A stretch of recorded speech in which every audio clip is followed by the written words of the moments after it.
Hey foodies, welcome and welcome back to Cooking with Kiana. Today I'm going to be showing y'all how to make one of my favorite sides of all time, scalloped potatoes. These cheesy potatoes are so quick and easy and perfect for a Sunday dinner, a family get together, and especially the holidays. You will impress the whole family with this recipe. But before I begin, I'm going to need you guys to hit that subscribe button, hit that notification bell as well so you don't miss weekly recipes, and let's get started.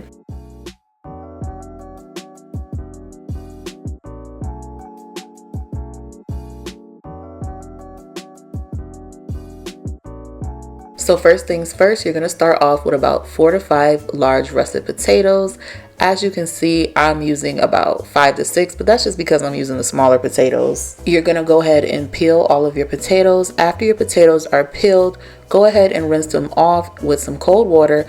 Then after, you're going to grab a bowl of water and go ahead and dump all your potatoes in there. This is to help make sure our potatoes do not oxidize while we prepare everything else.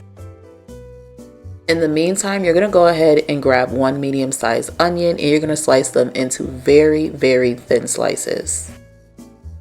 You do not want the onion slices to be too thick. So if you guys have a mandolin, you could go ahead and break that out and use that. Make the job a little bit easier. But if not, just make sure you're using a sharp knife.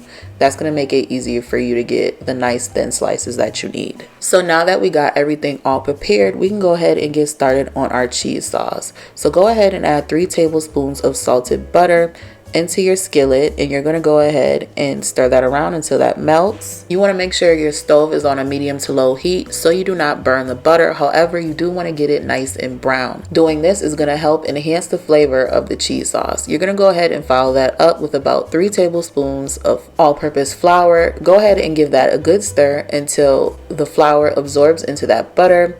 And you're going to want it to be a nice and smooth consistency like you see right here. So you're going to go ahead and let that cook for about 2 minutes because you definitely want to cook off that raw flour taste. Now you're going to add in your 2 cups of milk. And when you're adding in a milk or any type of liquid, when you're making a gravy or a cheese sauce or an Alfredo sauce, you want to make sure you add that liquid in gradually. Doing this will really cut down on the amount of time that you're going to take stirring this up in order to get it nice and thick. Now, as you can see, my sauce is starting to thicken up a little bit. Now I'm going to go ahead and add in the remainder of the 2 cups. You're going to keep stirring that sauce until it gets nice and thick. And yes, I did switch over to a whisk just so my sauce could be nice and smooth.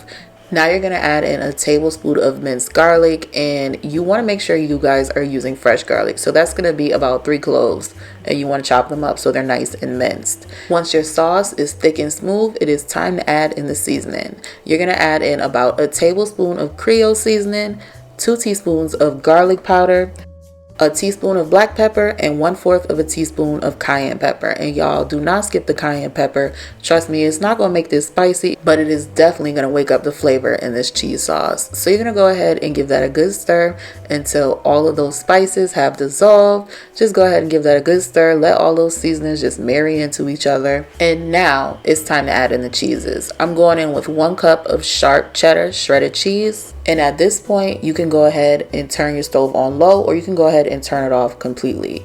You can honestly just let the residual heat melt the cheese because you do not want that cheese to burn. If your cheese burns, it's going to mess up your whole entire sauce and you're going to have to start all over again. So definitely make sure you lower that heat. So now I'm going to add in a 1/2 cup of Monterey Jack cheese. And just like with the other cheese, you're just going to go ahead and stir that in until that melts. And as you can see, the sauce is a little too thick for my liking. So if it gets like this, you're going to go ahead and just go in with a little more milk until it's the consistency that you want it to be. Just keep in mind that you don't want your sauce to be too runny, because you have to keep in mind that when we put these in the oven with the potatoes, once the potatoes cook, they are going to release a little bit of water. So it's going to thin out your sauce a little bit anyways. So you still want your cheese sauce to be a little bit more on the thick side. You can add a little bit more milk in there if you want, but for me, this consistency was perfect. Once you're all done preparing everything, it is time to move back over to your potatoes. And you're just going to go ahead and slice those thinly, just like you did those onions. And again, if you have a mandolin, go ahead and use it. It's going to make the job way easier, and it's going to make the process go by way faster. And if you guys are enjoying this recipe so far, go ahead and leave me a like and comment below below letting me know, how do you make your scalloped potatoes? Now, once you are all done cutting up your potatoes and they are nice and thin like you see right here, you are going to grab a casserole dish or a cast iron skillet and get that all buttered up like you see me doing right here. Then you're going to add a thin layer of that cheese sauce going along the bottom of that pan.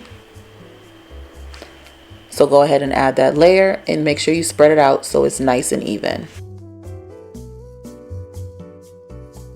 Now you're going to go ahead and add a layer of potatoes, and you're going to make sure you layer them next to each other. You want them to touch, but you do not want them to overlap too much because you want to make sure everything cooks thoroughly. Then you're going to add a layer of onions. So go ahead and spread that out. Then top that off with a mixture of Monterey Jack cheese and sharp cheddar. Then add another layer of cheese sauce. And if your cheese sauce starts to thicken up on you from being out and cooling off, just go ahead and warm it back up. That way that sauce is easier to spread. So now you're going to go ahead and repeat those same steps all over again. So you're going to add another layer of potatoes and just basically think of it as if you were making a lasagna or a casserole. You're just going to keep layering it over and over until you have 3 layers. After you add the potatoes, you add on the onions.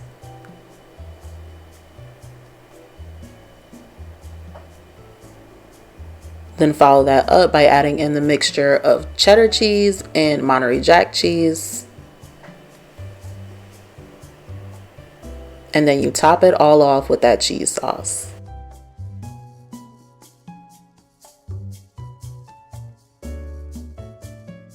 Now you're going to go ahead and add the last layer of potatoes. And y'all, I know you guys might think this is a tedious process, but I promise it is not. Once you figure out what order the layers go in, the process goes by really fast.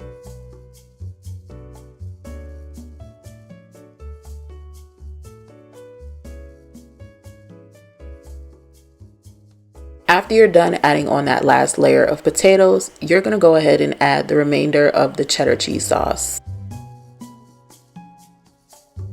Now you're going to go ahead and spread that with the back of your spoon to make sure the cheese sauce is covering all of the potatoes. Then you're going to top it all off with another layer of cheddar cheese and Monterey Jack cheese mixed together.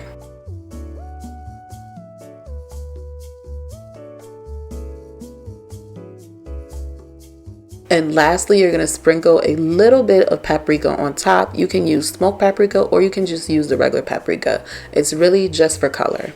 Then pop this in a 400-degree oven for 50 minutes uncovered.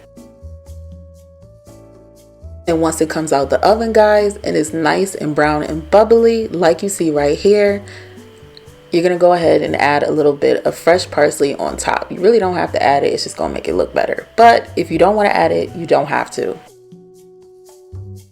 And when you're all done, you're going to have these amazing scalloped potatoes. Now, like I like to always say in my casserole videos or even like my lasagna videos or anything like that, you want to make sure you let this cool off for about maybe 8 minutes before you cut into it. But obviously for video purposes, I'm going to go ahead and cut into it just so you guys can see how cheesy it is.